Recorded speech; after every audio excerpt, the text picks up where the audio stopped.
Hi, Melvin. I understand that we're having a goal building or business planning workshop this Friday. What does that mean for the realtors?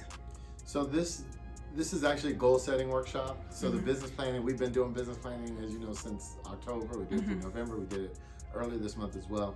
This is more big picture, more broad. The business planning, we really got into the weeds, but this is just, what it is that you want your life to look like, living your life by design.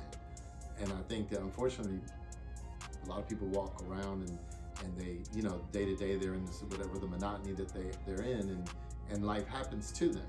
And some things are good, some things are not as good.